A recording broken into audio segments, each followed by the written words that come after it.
అలాంటిది మీరు నా స్థానాన్ని వేరొకరికి ఇచ్చి దాంతో కులుకుతుంటే నాకెలా ఉంటుంది చెప్పండి? నేను మీకు ఏం తక్కువ చేశాను చెప్పండి? లేకపోతే నేను మిమ్మల్ని సుఖపెట్టలేకపోతున్నానా? అడుగుతుంది కదరా, చెప్పరా.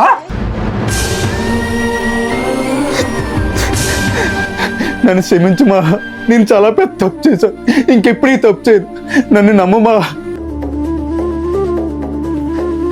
నాన్న నువ్వన్నా చెప్పినాను, ఇంకెప్పుడు ఏ తప్పు చేయను నాన్న. తను మాత్రం నాకు అన్యాయం చేయదని చెప్పినా. తను తప్పు చేయడం ఏమిట్రా? ఆ ఆలోచన కూడా తన దరిదాపులకు రానివ్వద్దు నా కోడలు.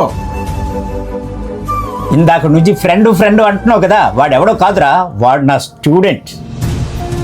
నా కోడలు పడుతున్న బాధని నీకు కూడా తెలియాలనేరా ఇలా చేశాను. మరి నువ్వేం చేద్దాం అనుకుంటున్నావు? నాకేం చేయాలో అర్థం కావట్లేదు మావయ్య.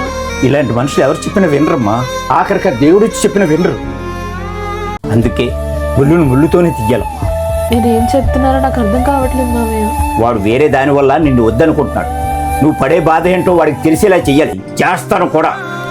అలాగే మావయ్య. నేను చెప్పినట్లు చెయ్యి, నీ వెనక నేనుంటాను. ఆడ తప్పు చేయాలనుకుంటే ఎంతసేపు అండి? నాకు బాగా అర్థమైంది. నువ్వు మాత్రం నన్ను వదలకరా. మీరు మారాలని ఇలా చేశాను తప్ప మీరంటే నాకు పిచ్చి ప్రేమ అండి. రేయ్, చాలా మంది అనుకుంటారా ఆడది ఇదేం చేయగలదు అని. కానీ అదే ఆడది తలచుకుంటే మగాడిని 33 చెరువులు నీళ్ళు తాగించగలదురా. ఇది గుర్తు పెట్టుకో.